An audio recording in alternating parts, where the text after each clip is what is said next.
What's going on, guys? Welcome back. Today we are going to start our build up to World War II. And the first thing that we're going to look at are the causes, the background, the foundation, what's going on in the world before a second war of this magnitude takes place. And so what you're going to need to look at right here is fascism. This is a new vocab word. Now, what I would recommend is taking this definition and putting it in your own words.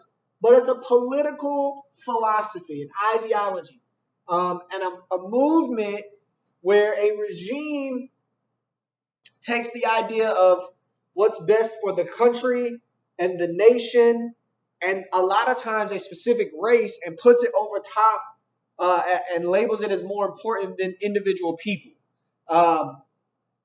And a lot of times in doing that, an individual kind of comes to power as a dictator. And he establishes a centralized autocratic government. And that individual kind of puts severe regimentation on life in the country in which they take control, in both economic regiments and socially. They want to control every aspect of life. They want it to be the military to be run a certain way. They want economics to be distributed and run a certain way. They want society to be run a certain way. And they have laws set up and put in place to set that up so that it has to be done in specific manners. And to the point where, this is meant to kind of be a joke, but that's essentially how it happened. Violation of these regiments and these very specific laws would result in severe punishment, sometimes death.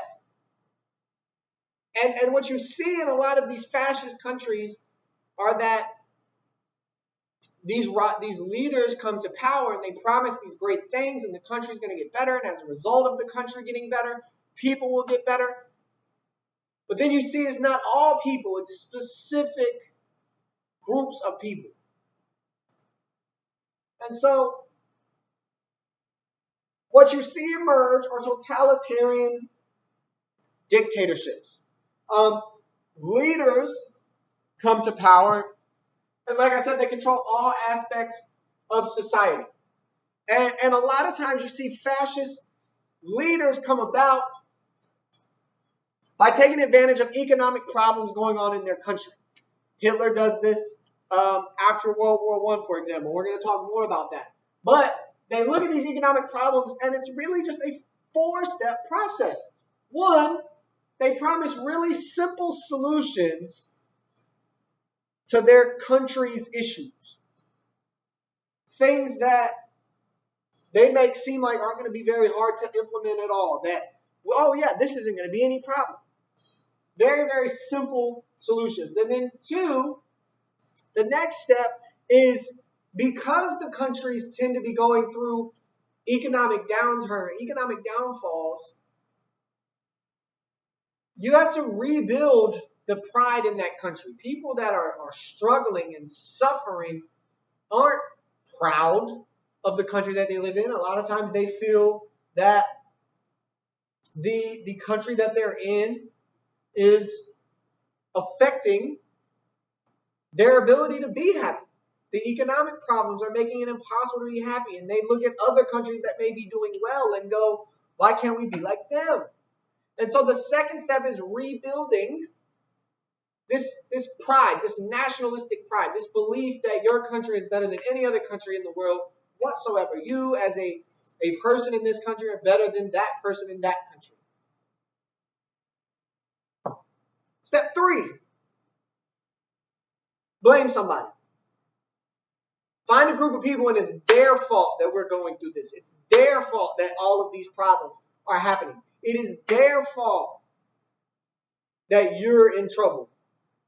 It's their fault that the economy is the way it is. It's their fault that we're involved in all these conflicts. It's their fault that we have embargoes put on us. Find a group to scapegoat. And then build up the anger and the blame that goes towards that group. Because the angrier that your group of people are, they start to get behind you. They could maybe rally and go, okay, wait a minute. So I should be proud of being from this country because it's not our country's fault. It's this group's fault. It's their fault that we're struggling. It's their fault that we're poor. It's their fault that I can't do what I want to do. And all of a sudden, people start to buy into this idea because a dictator, a totalitarian dictator, will force the blame on those people. They use propaganda to build national pride. A lot of times they use propaganda to force the blame towards a specific group. And then slowly absorb all the power. You can't do it all at once, but slowly over time, start to absorb that power. Start with taking away individual rights so that they rely on you. But again, place the blame on somebody else. Slowly start taking away individual rights. The ones that they wouldn't notice first. And just start slowly pulling at a thread. It's kind of like a loose thread on a piece of clothing. When you start to pull at it and it just starts to get longer and longer and longer. Start with that loose thread that they're not going to notice. That individual right that maybe they don't notice is a right of theirs. Take that first. And then take another one. And another one.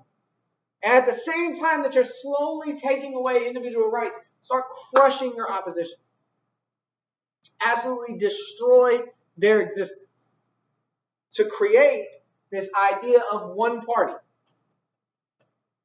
There's only one party or one group that can be in power. There can only be one ruler that goes with it.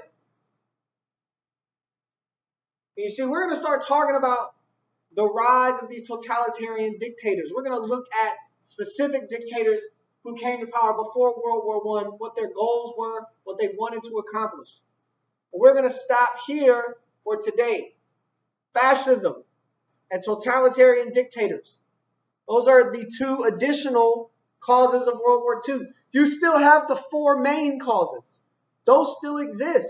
Those are still reasons, just like they were reasons for World War I, they're reasons for World War II. Militarism, alliances, imperialism, nationalism. Those don't just go away.